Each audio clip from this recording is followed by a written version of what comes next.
everyone, and welcome to. I was doing some recordings for the Legends of Vox Machina earlier, and I didn't have one of my tracks selected, so I was probably muted. But it's fixed now, hopefully. And if it's not, they will yell at me. Welcome everyone to episode 71, I believe, of the Weather Sheet Podcast, where Alana and myself will be discussing, breaking down, and generally freaking out over Critical Role Campaign 3, episode 13. Boy, was this one a doozy. Now, usually, 13 is like an unlucky number. Friday the 13th. That's like the no day. I was born on that day. Oh, no. That's my birthday. Well, it is what it is. Pretty unlucky. And I feel like this episode, while it didn't go badly, it was like bad adjacent. It was a very unique bottle of chaos. It didn't go to plan, but how it did go was something. Yeah, it went to something. It was like the task failed successfully type of deal. Question mark. Yeah. Yep. That's pretty much it was wild because they spent quite a bit at the start of the episode and also last episode planning, this is what we're going to do. These are the teams we're in. This is the multitude of options we have. And I loved how at the start they had the Team Dorian giving their multiple views of how they could do this, and it cuts over to like FCG saying, well, this is super easy. They just need to do this one thing. Yeah.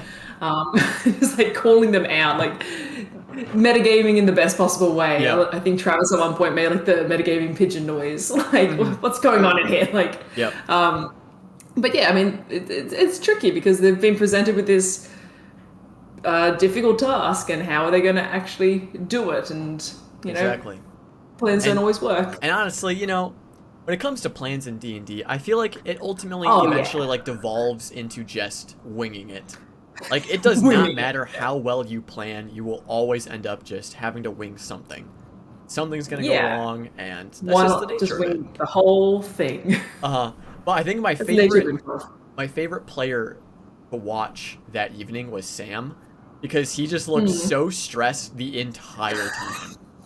From start to finish.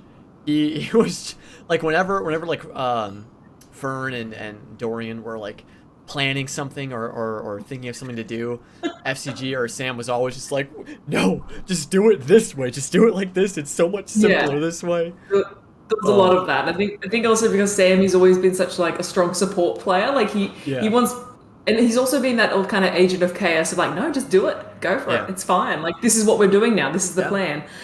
So it's that mixture in him of, oh no, this is going bad, this is how we're doing it, this is the improv we've chosen, this is like going ahead with it. It was great though, like watching that episode, the fact that it was the whole 4 hours was just at the ball, like we haven't even finished yet, the night isn't over. It's not done. I think of the time the Mighty Nine went to the ball and like how that got messed up, like, petrifying Essek and like trying to get away with him, and anytime Vox Machina went to a ball, it's classic D&D ball shenanigans. So I'm excited for the next episode, but watching this episode was a lot of just like, oh no, they're gonna die. This is bad. This is all very bad. But also, one thing that I particularly really like about the fall episodes is that you're introduced to so many new NPCs. And that was 100% the case in this one. But also some familiar ones. So we had Oshad and Ella, who were actually present here. Which is good. He's up on his feet. He's chilling. Nice. He's chilling. We also had Gianna Hexam was present at this ball. Obviously, Armand came later. Gavis was there as well. But then we were introduced to a few new ones. I think one of the biggest players that we met was General Rottenish of the Paragon's Call. It's a half giant, super buff, intimidating force. Was there with a bunch of his goons that were a bit rough and tumble. And I was like, I bet these are like the super soldiers. Yeah, which one of these are werewolves? Serum. Yeah, 100%. Um, They I like the description of they kind of just been given a nice shirt to throw on to yep, like yep. seem like they belong, but really they are just kind of mercenaries. He was intimidating. He was like, It especially during his was. conversation with Lord, and not to jump ahead at Oh all. yeah. But he was super intimidating, which Hmm. makes sense, leader of a mercenary Yeah. group. But it kind of like went away from the, the Paragon's cool. They're this outside entity that we don't need to worry about so far. To, they're very real and they're very here right now. Yeah. This could get dangerous, and as we later learn, it is going to get dangerous for Ashton, most likely. Yeah. Um, At the very but least. that's my chair squeaking, by the way. I just want to point out if you hear a little squeak, it's my You're chair's very totally squeaky. fine. Totally fine. But yeah, no, spooky, creepy, intense dude. Hmm. And it really, the way that Mac made this character really then sets the tone for what the Paragon's Call Yes. is kind of all about, what their whole vibe is. And also there was a moment too where, not to jump back, I guess, because we were talking about the end, but when Armand was searching for the ring and Orim failed his check to like deceive him and say, "Oh, it went that way." Yeah. Like Orim's like, "Oh, it went that way," and he didn't believe him. He's like, "Right, I don't trust you at all." He called to the Minotaur. He called to one of the members of the Paragon Squad and said, "Hey, watch him." That's just showing that Armand has sway amongst the Yep. members of the Paragon Hall, because it wasn't just calling out to a guard; it was calling out to a Right. specific mercenary and saying, "Watch this guy." That's something I hope develops further. The kind of obvious distrust of that's Orim. He was working with Dorian. Who was working with them. Who was working with Estros. I want to see that kind of come back. It's. I'm wondering if, because again, Esteros was watching this whole thing unfold, so I can only imagine what Esteros was thinking through all of It's this. just like fuck. But yeah, I was very worried because if anything went wrong, if any of them were suspicious, Armand can easily just be like, "All right, who are they with? Like, who are these random ass people I've never seen before? How the fuck did Who do they get come in with?" here? And they're with Lord Esteros. Yeah. I'm like, oh, Yeah. that is highly suspicious. So It's- I feel like it's pretty much confirmed at this point that it's going to come back to Lord Esteros, especially yeah. since Ashton is involved. I think Ashton was in Lord Esteros's group. He was, yeah. So Yeah. 100%. And his defense was like, "Oh, a friend gave this to me, or I was dared Yeah. to wear this." He did mention that he was there with multiple people, like he was double True. booked. He said That's that, true. and he said that to Lady Emon, was it Emon? Emma? I've forgotten her Lady name already. Emoth? Emoth, yeah. I Emoth think he said Cat. that to her, maybe. He might have said it to the general. But I don't think he was really fooling anyone after that point. It's going to No, be very yeah. clear, like, this ruffian who was causing trouble and causing shit was with Lord Esteros. And it's not going to be that hard, I think, for them to put together Dorian's group with them as well, because you've got the Yeah. Loomis, who know that they work together. You've got Gianna Hexam, I doubt, would sell him out because he's her guy, but she's also there probably watching her guy Yeah. walk out. And then she's like, "What the fuck? This is why you Yeah, weren't what's invited." happening here? Like, it's just going to be bad, I think. It's just not gonna- No. I mean, unless Ashton just kicks the shit out of the general. Yeah, We'll have to I see. don't think he's going to. I don't think so. I think this guy's going to be pretty high CR. Yeah. But given like the ball nature of this and the duel that happened at the end, and trying to make contact with people, it was giving me like Firefly vibes. The episode Shindig. I don't know if you're familiar with with that at all. Yeah. I don't know if anyone else felt that way, but this was very Firefly vibes. That episode Shindig where they go to the ball and there's a whole duel and shit hits the fan essentially, and it doesn't go well. And it doesn't go well. And that's like a proper duel to the death as well. Yes. It's like, yes. So hopefully yeah. this isn't that. But No, this is we just don't know. Nazis, right? Yeah, it's just honest folk having a good brawl. But there were a few other NPCs that we were introduced to. One interesting one was the headmaster of the Allegiant of Allsight. One Grease Alacritos. Alacritus. Alacritus. Which is just like alacrity, which is like, Oh, yeah. fast dude. Yeah. Grizz fast dude. An adorable little goblin, I think. Yep. Nice. Yeah. That's pretty cool. But they've got Based links. on Corel. Yeah, they've got links in Corel, and wasn't that he works for the well, whatever he works for, the university or the library? It's Yep. linked to the research that Imogen wanted or Yes. something. It was like, these people, if you want to know more, you can go check out.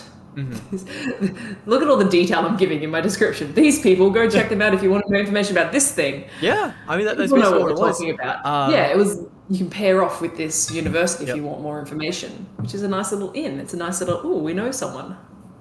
Yeah. But then the other, like, there was so was a much that lot. was happening this episode. There were so many Yeah. layers, so many different groups doing their own different things. That they completely forgot that this headmaster was here with Ajit Dayal, the one who has connections with the werewolf people, the Gorinye. Yeah. That Chetney was Wait, I was missed interested in finding. What? Yeah, I that missed that all of person that. is here. And Chetney was Who like are they? going to go find them, Oh. but then there was a bunch of other things that happened. Like there were so many things that were happening this episode. So, JL, are they like, they're not the leaders of the Lycans, are they? No, I think they They just have like no, they were the communication with them. yes. Oh man, I missed that completely. I watched it pretty late last night, I have to admit. So, Yeah. ooh, Yeah, no. oh man, oh god, I need to rewatch this. There was a lot. There was a lot.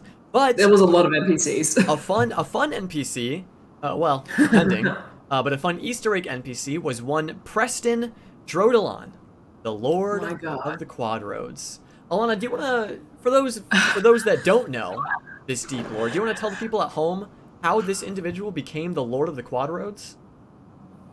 Oh my god. So, if you haven't seen campaign 1, spoiler alert, this was the character that towards the end, I think more towards the end of the campaign, where Grog had his lovely deck of many things, offered him some cards, and this lucky NPC managed to pull 2 wish cards. Yeah. Oh no, they got the wish card. They got 2 Yeah. wishes from this card. Or was it 3 wishes? It might have been 3 wishes. Unbelievable.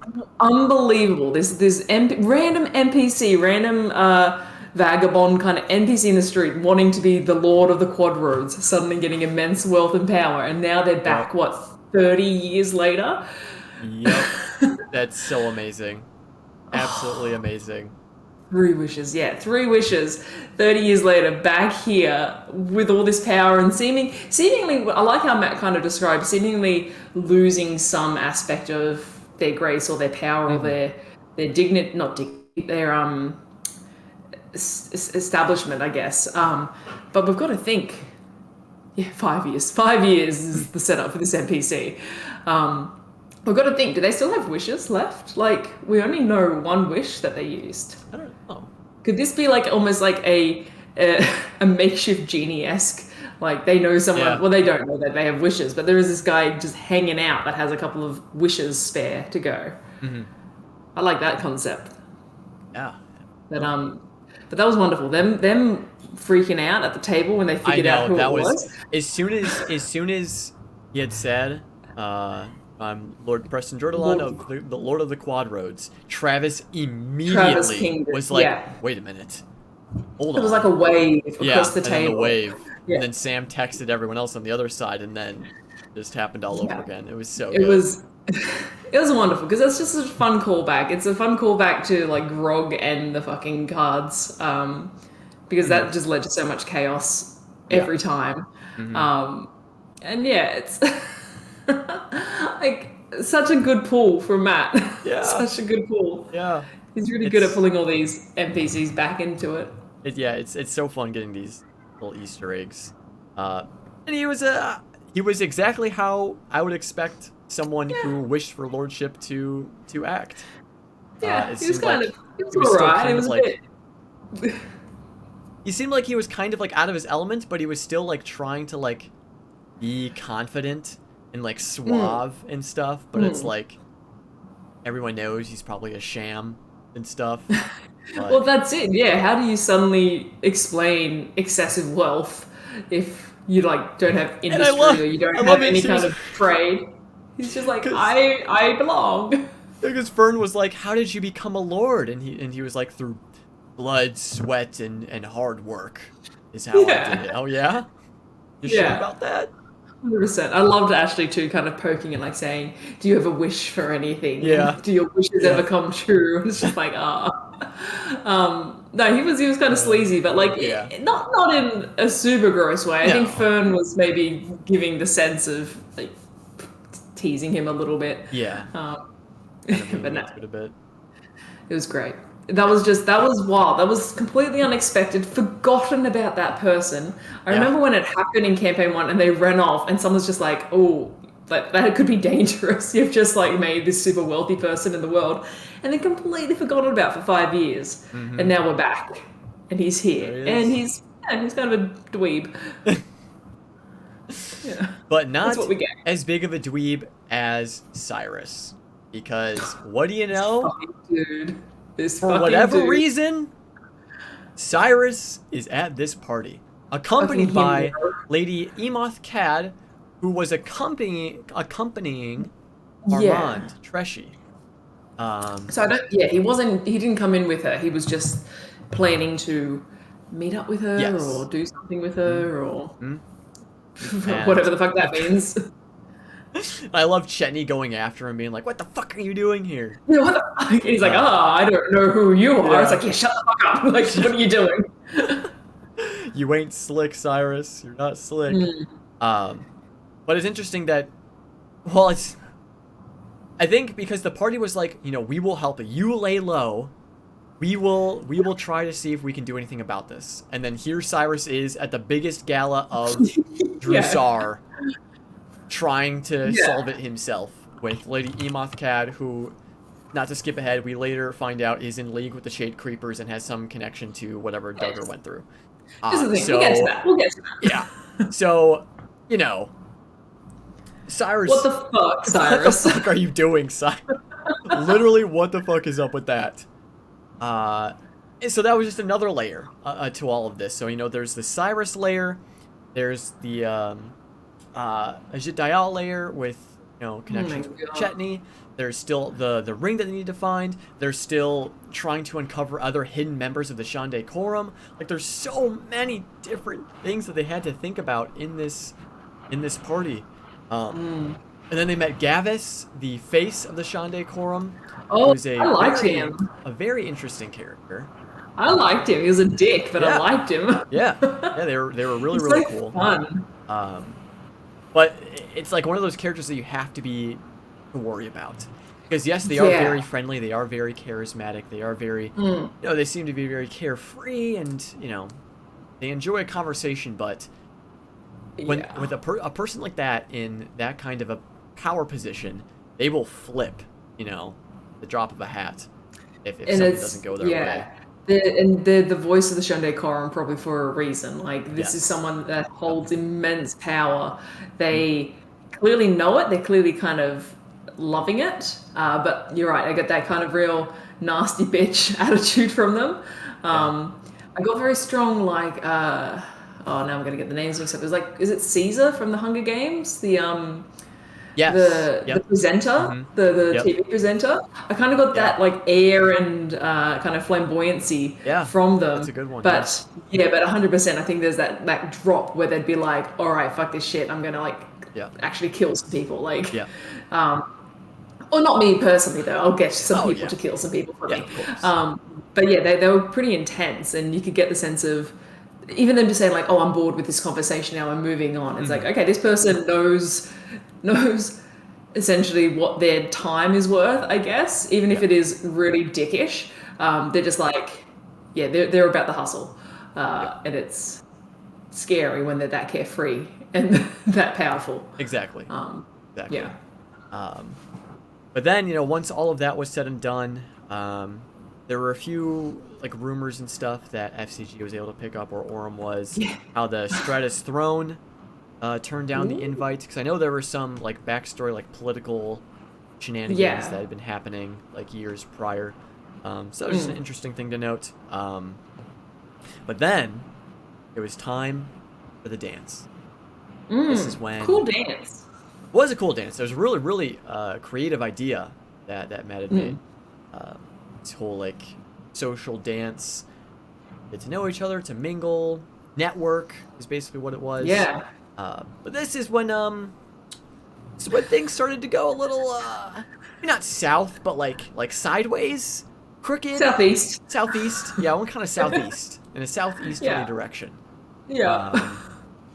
But it was great. It was great. I feel really bad for Robbie specifically because he seemed to be.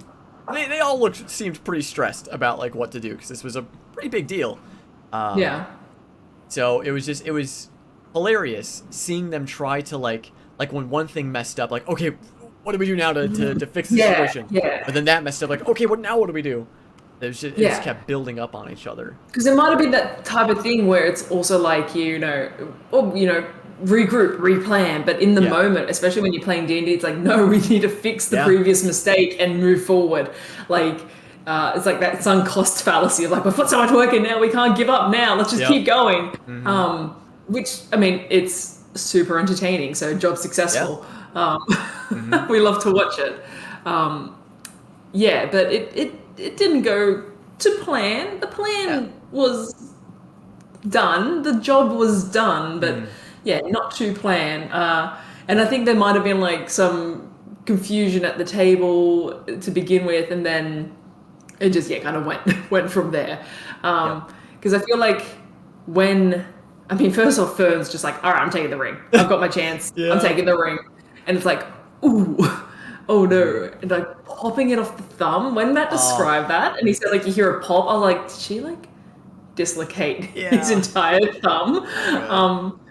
But I like that because it kind of plays more into her character of she's just like, yeah, fuck you. Like taking your ring. Yeah, but oof. But I mean, like thinking about it, like I didn't really see any other way they were going to be able to get it off. So yeah, it was obviously this moment was kind of set up for them to try and do it. I think the roles were not in their favor. Exactly. Last night it was pretty poor rolling. Not that you can fix your rolls or anything, but it was pretty unlucky rolls throughout the night. Or pretty mid-tier rolls. Yeah, and it could have been a totally different night because Imogen almost succeeded with her telekinesis to get the ring off of them. Matt said like she was like one off from it succeeding. Yeah. So and I think it would have then made it easier for them to just take it. But then so Fern had it, she took it, and she just casually drops it, which leads to the whole escapade of FCG running in, grabbing it, Oren pretending to help but not really. Poor Imogen / Maud on the ground searching for it. I think. And I think the part that made me the most stressed was when Robbie was like, all right, I'm going to throw the ring to Fern. I was like, no, please. Not like this. It was before that because I don't want to make any assumptions or anything. And this is what, in no way casting any criticisms because this is how it happens. I think because Robbie's saying, I'm going to give him the ring. And there was maybe a bit of a confusion of he's like, I've got the ring, but they'll say, no, you need to pretend to pick up the ring first. Because if you're just like, I've got the ring, it's clearly something sus. So that was stressful because it's just like, oh no, there's some miscommunication happening here. But it happened. It fucking happens. Of course. D&D, it always happens. That was kind of stressful though, because I was like, what if Dorian's just like, I found your ring, and Armand's like, what the fuck? I just saw it go that way. Yeah. What is happening here? This is now incredibly suspicious. So I liked that they were able to then, distract him, pass it off, give it to Fern, by throwing it and proposing to her with the throw. And then, eventually making its way to Imogen. Not without, Amand showing kind of maybe his true colors as an absolute dickhead. Yep. Then we have to I wonder what we probably won't ever know. What kind of value does this ring actually have? That's it, yeah. Because he was not happy about losing it.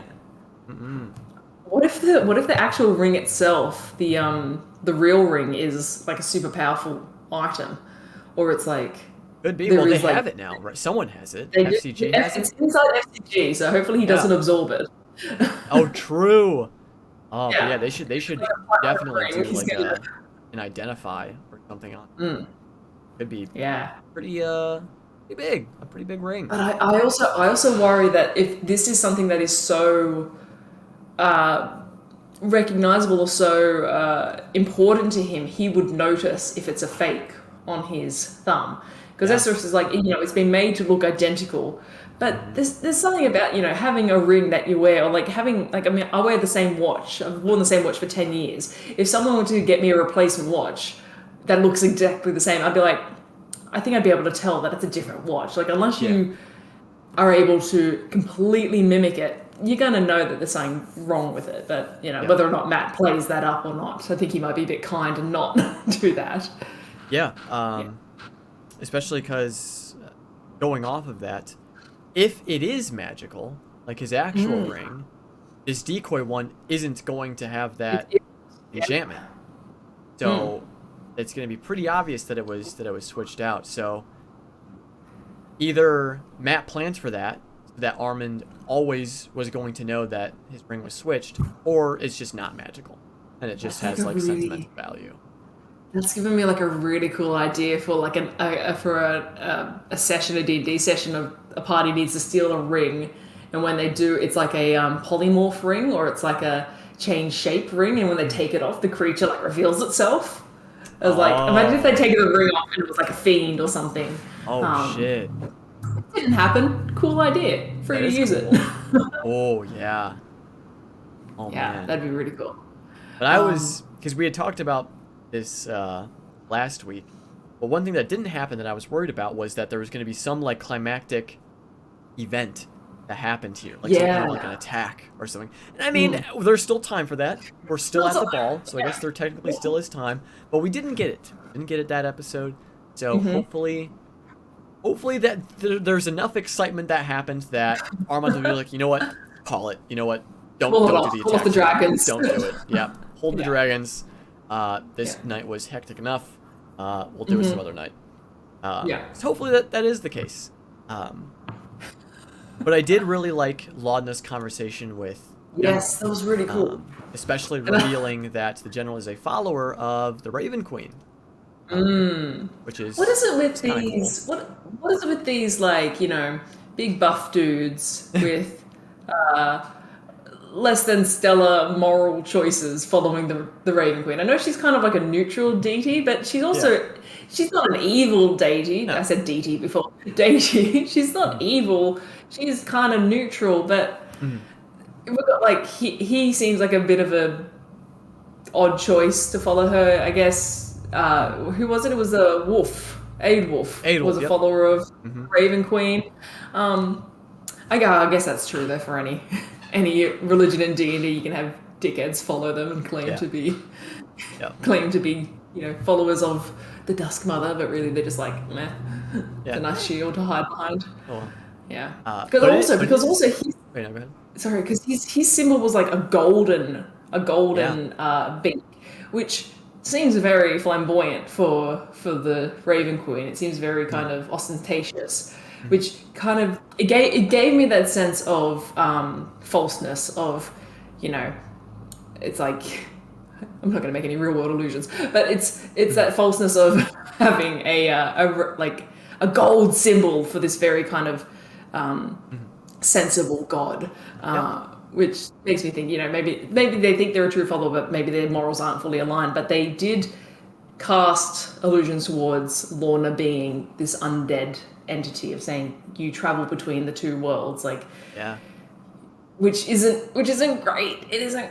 I don't like the idea that he seemed so interested in it and that he was so kind of, interested in her. It's not nice. It's concerning. Concerning would be the word. Yeah, it's pretty spooky, especially given that Laudna is directly connected to Ashton. She's in Ashton's group. Yeah. So not good, not great, but it'll be fine. But speaking of Ashton, Volley was there. We know Volley as the individual whose office Chetney had broken into. Yeah. Who had connections with Ira, and Volley spotted Ashton from across the room and noticed the mask.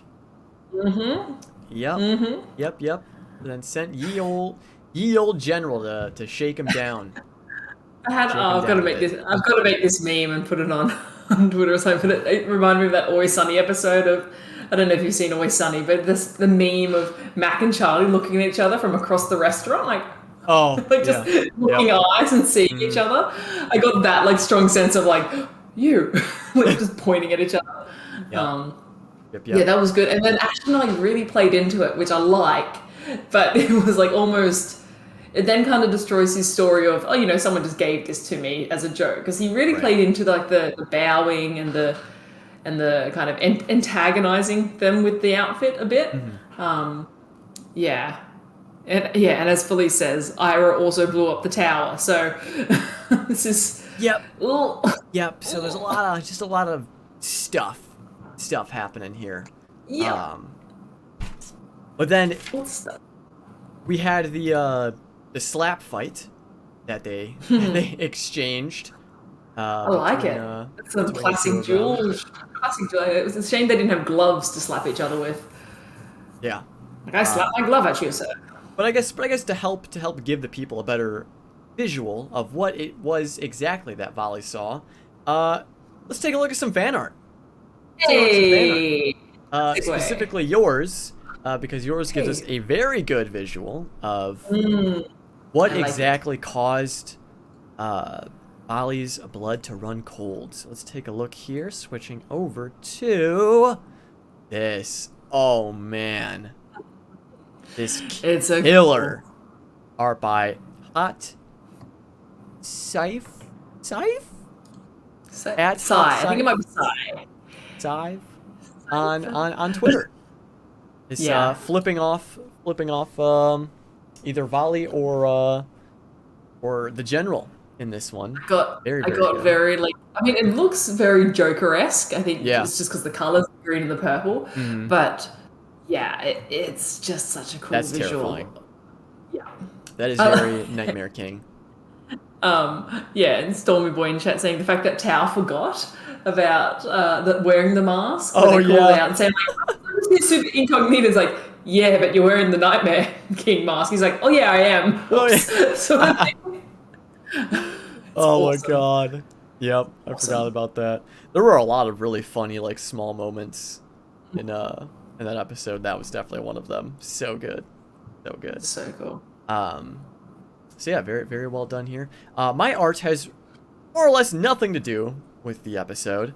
I'm just a huge fan of the Briarwoods, and we obviously know that Wanda is directly connected. And I was coming off of watching Legends of Vox Machina. So when I saw this one on the front of my Twitter feed, I was like, I have to show this one, even though I'm pretty sure everyone has probably already seen it at this point. Let me switch over to this gorgeous art done by I had to wade through a lot of Percy art before I got to Ashton. I was like, by @Drius Maker. Whoa. On Twitter. God, Delilah pulling the strings behind Laudna there. That's wild. So cool. Oh man. That is beautiful. Yep. Holy heck. Yeah. Hope everyone's keeping up with Legends of Vox Machina if you're able to, because it's getting real good. It's getting stresses me out so much. It's stressing me out. Yeah, it's very stressful. And yeah, I can't wait for more, but also I'm scared for more. But it's gonna happen eventually. We're gonna get some more. We're gonna get some more Delilah at some point. Oh man. The one that she's pushing into sorcerer. It's okay. She's breaking free. Yeah. She's pushing it back. It's fine. It's fine. Everything is going to be a-okay for our intrepid heroes. No way anything goes wrong. And I love another small moment when Dorian introduced Imogen and Orem as Maud and Copernicus. My servants. Just totally really random names. Yep. Yeah.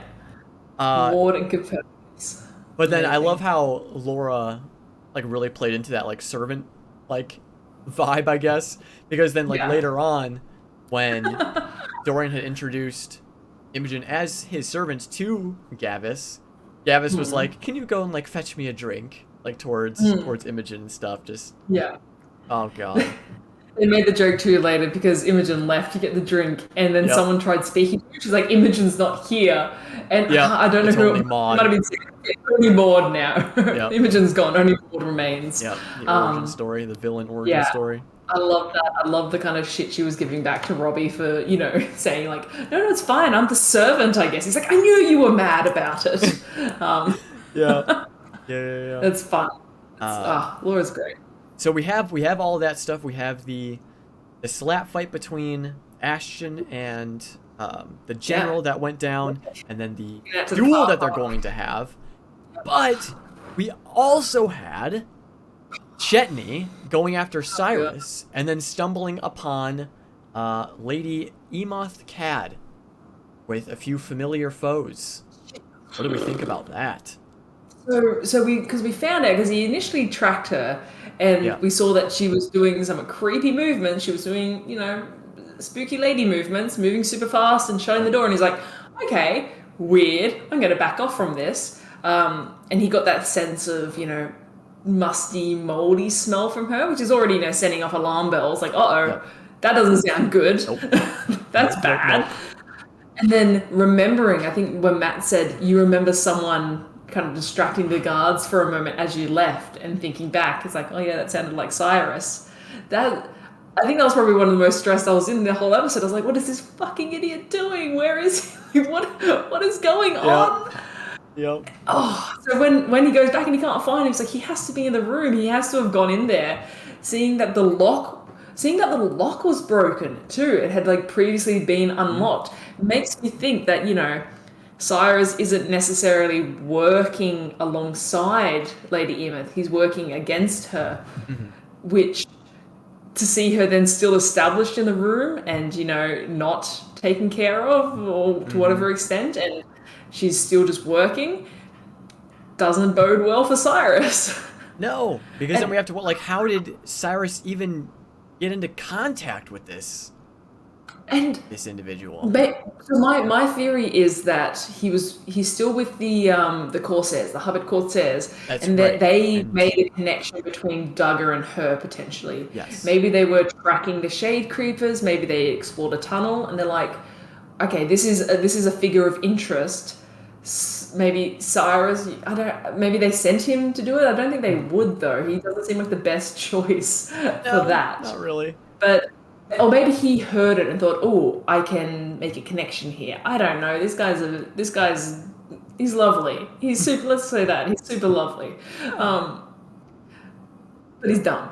So maybe he made this connection of, oh, I can fix this somehow. But if she's like Duggar, if she is this, what if we're sticking with our initial theory that this is some Oobleck shit, and she's a simulacrum, and she's, just a puppet for this other entity, what the fuck's gonna happen to Cyrus? What if Cyrus becomes like a simulacrum? Yeah. Well, he's obviously not going to become a simulacrum, but what if there's a simulacrum made of Cyrus and he's down in the fucking Underdark somewhere being captive? Please, that's actually cool because then we can go to the Underdark, so it's all good. Oh yeah. We have to. So the two on our wish list: Feywild shenanigans and Underdark shenanigans. Underdark, always Underdark. Yep. Those are the two things that we need. But so stressful. And then and Chetney left. Like, I get why he did, but I was really hoping he would push further into the room. Oh yeah. But no, it was smart. It made sense that he left. But I'm just so stressed now for them to, meet up. They're going to have to do the fight. They're going to have to probably reconvene with Lord Estros at some point, being like, hey, we blew it a little bit. Yep. And then Chetney's going to be like, oh, by the way, Dorian, your brother's possibly in trouble. This night is not ending anytime soon. No, it's going to be a long. long. That never ends. Is next week the one before the break? Yeah. So next week's our last episode of the month. It's going to be a cliffhanger probably. Oh. It feels like it might be, but I mean, maybe it all resolves next episode. Like the fight happens, punches are thrown. The remainder of the night is uneventful. Well, no, because they still want to try to find secret members of the quorum. And So, it's like, when the night definitely ends, like, if some of them decide to, like, stick around because there is, like, housing or, like, rooms for people to stay in, mm, like, yeah. maybe they try to post up in one of the rooms and then, like, some sneaky. How sus is it that Lady Emon, Hmm. whatever her name is, she was Lord Amand's date. She came with Lord Amand. Yeah. So either he's in on it or there is the massive conspiracy to get close to people in power, and they're slowly, like, replicants, like, thing of taking out people in power. What was that Hmm. from? That was something in recent. I watched a movie like that recently where they're taking people in power and replacing them. um Oh, yeah. Peacemaker. I was watching Peacemaker, but taking people, replacing them with simulacrums. So I like that because it's bringing us back to that Duggar plot hole, which we've kept saying isn't over. Like, we've got more of this to come. So I'm super excited to see that arc, that kind of plot thread Mhm. readdressed. But then they've got, like, the heist in the Heartmore. I know, there's still so much. They've got Imogen's dream, which they haven't, like, even added more to it. Like, we've got that huge thing about her mother being involved, and then just forgotten about because there's so much stuff happening right Yeah. now. Yeah. Oh yeah. It's not good. They just keep adding things onto their plate that was already full to begin with. And now it's like Yeah. that Lilo and Stitch sandwich stacker game where shit's just still piling on higher and higher. Uh it's not it's, What a not, good it's reference. not good. It's not good. While that game Oh, was fun, this is not fun. This that is a took whole me lot of stuff back that they're like involved in. 3 years. That's Yeah. amazing. Yeah. It's not Um, not gonna go well. but ultimate stress, the biggest thing I'm stressed about, I think, because, things can happen to the party. That's Yeah. D&D. Things are meant to happen to the characters. I'm fine with that. Oh I'm yeah, excited to totally. see what happens. I am stressed about Cyrus. I'm Hmm. really stressed about Lord Esteros. I think they've I know. fucked his name. Like, He's his the name. biggest loser in this whole situation. And he seemed like he was, Ashton's with me. I better go watch. Like, I better Mm. check in on it. But it just, I hope it's that kind of thing of, like, I feel like he's gonna be like, I'm not angry, I'm just disappointed. Yep. Like, Yep. but I'm Mm. more worried that he's now on a hit list and he's a figure of interest. Yeah. It's Stress, lots of stress. I mean, it would suck if Lord Estros ends up being like assassinated. But I mean, would he be? Because they don't really have enough evidence right now. So if anything, I think he would just be watched and like followed. Maybe. I 'Cause he hasn't really wonder. done anything to like harm any of them. It would only be bad if Armand realizes that he has a fake ring. Yeah, That's when it would be because very bad. he's not an idiot, I don't think. No. He's going to be like, well, where did this ring come from? All Hmm. those fuckers that were fucking with me last night Yeah.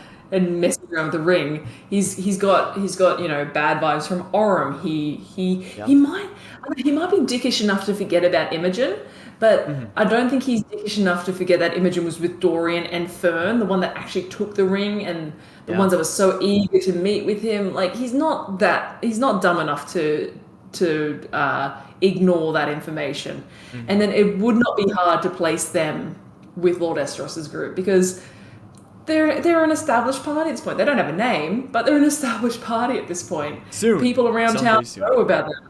Yeah. So, and like, yeah, FCG is well known to travel with Ashton, and like they split up. They were Yeah. different groups. Oi, Yeah. oi.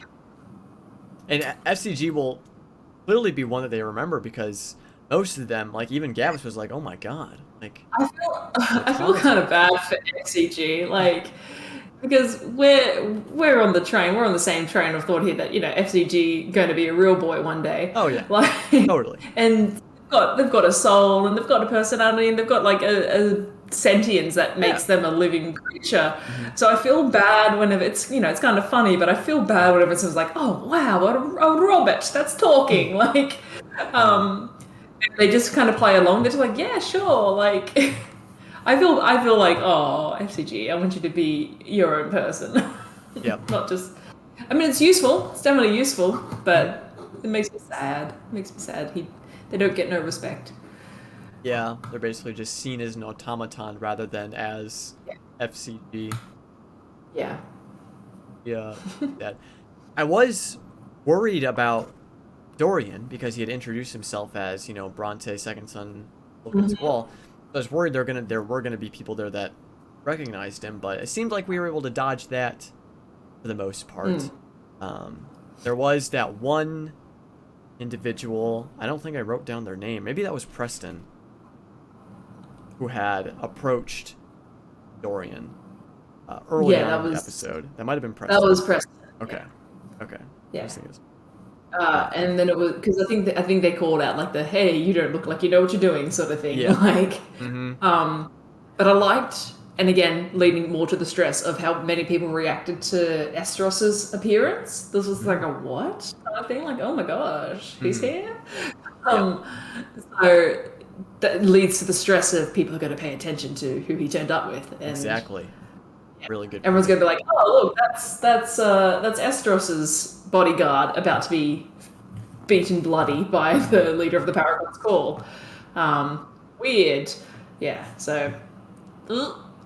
Not lots of stress. Not good. So what do we think? What do we think is going to happen next episode? Then, because we'll obviously have the fight. Do we think that they are going to try to stick around to try to get more information on other Shande Corps members, or do we think they might just cut their losses and be like, okay, we gotta just go. Like, we've drawn enough attention to ourselves. We gotta get out of here. I mean, I've not been to any fancy balls or anything like that, but I feel like once a duel happens, if you lose, you're probably gonna leave, right? Like, yeah, we don't know. We don't know what this Ratash, is it Ratash, General Ratash? Ratanish.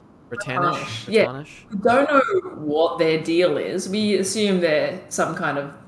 You would assume martial expert, because they work on using weapons and things like that.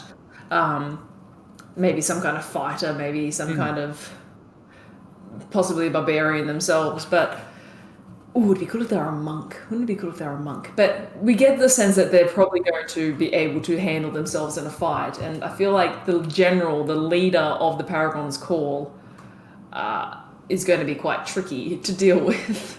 Yeah. So I'm not confident in Ashton's ability to win the fight, maybe to survive the fight, but to win the fight makes it seem a little. We don't know, but that's just my assumption. That's my assumption of how the fight will go. But I feel like they can't leave because as soon as Chetney turns up and says, "Hey, Cyrus is missing and this Shade Creep is around," like they're just going to want them right back in. Yeah. Because they can't just leave. They can't be like, "Oh, well, we'll do it." They can't leave Cyrus behind.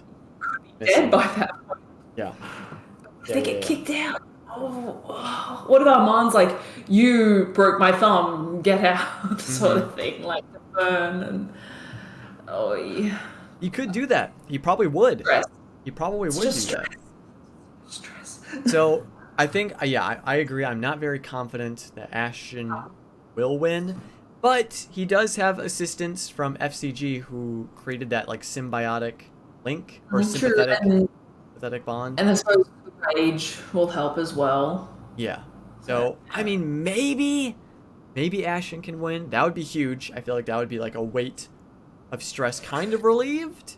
But maybe also adding on like a new layer of stress, and then people will be like, oh, who are you with? Like, I want to hire you for my stuff. Can I talk to like Lord Estros and be like, hey, I don't know, but it could be a lot. But yeah, they really, at least Dorian won't. Dorian will not leave without knowing that Cyrus is fine, like is okay. Orim won't leave Dorian, Fern won't leave Dorian. Yep. Like they're in it. Yeah. Yeah. So next episode could be just it could still be the ball. Like a continuation of all the ball shenanigans. So we also have to remember this 4-hour episode probably only spanned like a half an hour. Yeah, it was to quick. An hour. Like the whole ring passing scene only lasted about 5 minutes, only a few minutes. So it's just funny like putting into perspective the timeline, like when you're playing Dungeons and Dragons, of like how long things actually took to play out and to have happen. So there is still a lot of this night left to unfold and to experience, and I am terrified for them. Yep. Not gonna be good. Not gonna be good. Oh my God. But do we have any other thoughts, feelings, emotions about the plethora of NPCs we were introduced to, the different avenues this can go? I think it was either Laura or Ashley said at the end of the night, like, well done, Matt. That was so many NPCs. Yeah. Mm-hmm. That was impressive. The fact that they all, like, I've said it before, Matt's ability just to jump into the voice of the characters is so good. Like, yeah, kudos to Matt. That was an incredible session. And even just keeping on top of then, you know, because it's helpful for the DM when you listen to your party plan and you get an idea of what they kind of want to happen. Yeah. Then obviously when it doesn't work, because it's a game and the roles don't allow it to work, you being able to think on your feet. And that's where Matt really shines, obviously, is, you know, adapting and adding to how the story unfolds. Oh, but yeah, well done. That was so good. So many characters, so many changes, so many flipping between encounters, essentially. I think at one point when he's like, all right, Lorna, what are you doing with the gem? And she's like, we're doing my thing. Yeah. Why? Like, My let's focus on that. dumb scene, yeah. But no, it was good. It was a really fun episode. I was when I was watching, I was tweeting, and I like to make GIFs, and I only made one GIF last night because I was like, I'm too invested. I need to focus. You could not miss a single part of that episode. Pretty much. It was non-stop chaos and shenanigans that were happening. But I'm here for it. It definitely delivered. I'm glad there wasn't some big battle that took place or some kind of a crazy fight. But we might get that next episode. You never know, because the Shade Creepers are here. So, excuse me.